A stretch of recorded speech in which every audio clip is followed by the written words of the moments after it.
Whether we like to admit it or not, our lives are a whirlwind of emotional battles, self reflection, and periods of personal growth that help us develop ourselves into the person that we are today. And so, this is kind of my story of how I got to the point where I am today. And so, it's similar to the stories of Wes Moore and both of their stories of growing up in the Bronx and growing up in Baltimore during some kind of troublesome time periods in their history.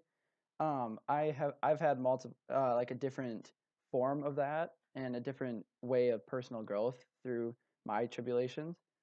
And so growing up as in like a white suburban area, I've had it pretty easy, and I've had a great family, great support system, and I've basically I've had it good. I've had a good life, and I didn't have anything quite similar to the Wes's, but I have dealt with issues like health issues and family issues and stuff like that. So, for example, last fall, I was actually diagnosed with a brain virus that just came completely out of the blue, and I never really saw it coming. And this completely changed the entire trajectory of my life because I was at Eau Claire, the University of Eau Claire, and up until that point, I was kind of going down a toxic kind of path. I was partying, I was drinking, and I wasn't really liking the person that I was becoming. And all of a sudden, out of nowhere, I got diagnosed with this brain virus that completely it knocked me out of school for 2 months. I was completely unaware who I was, of what reality was. I didn't know who I even was. Like I couldn't. I thought that I was dreaming the whole time. So it was a really kind of scary situation. And so I spent a month and a half in the hospital, just sitting there and getting tests on, getting blood drawn, stuff like that. And so it was really turbulent time in my life and a big test for early on in my college career. And so after about 2 months, I was starting to get better and I snapped out of it. And I was so thankful for this. But uh, then I had to go back to school, unfortunately, where things only got worse. Actually, my girlfriend broke up with me. Now that, and I had to deal with a lot of the social issues like drinking and partying again after that because of all that emotional stress and baggage. And so that actually caused me to relapse from that all that emotional stress. I relapsed and went back into that emotional and that kind of lucid state that I was in where I didn't know what was real or what was, you know, fake that I was imagining in my head.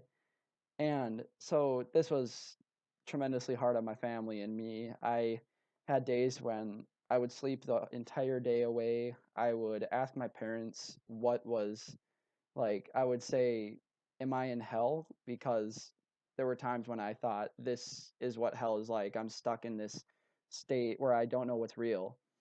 And this was incredibly difficult for me because I never thought I'd get out of that state. Luckily, all thanks to God, I snapped out of it again. And I, it really, this was the biggest test of my faith ever.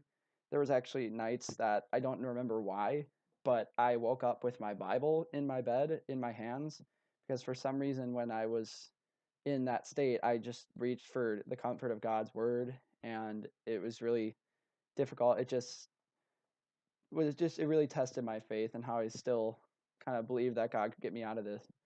And this affected my life because after that, I decided I didn't want to go back to this harmful, toxic environment of partying and drinking and just negativity with my friends in college.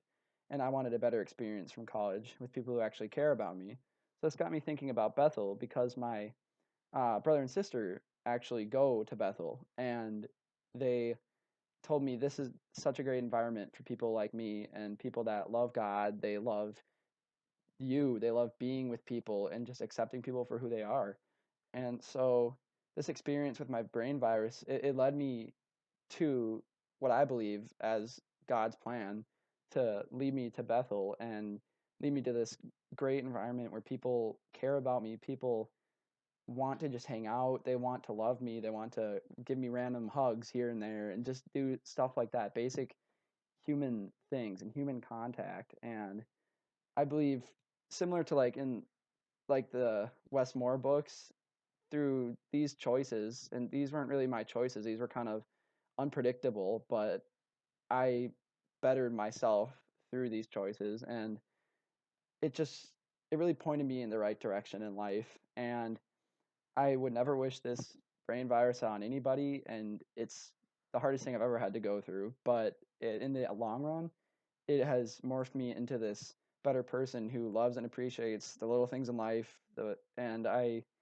I've learned to just care and appreciate every single day, because I don't know if this could ever happen to me again. It could happen to anybody. So um, I believe this was just a test by God to show, it was just one of the biggest tests, because it was showing that I was going down the wrong path in my life, and I needed to get out of a toxic environment, and that this was God's way of showing me, like, Bethel is the place you need to be for your future.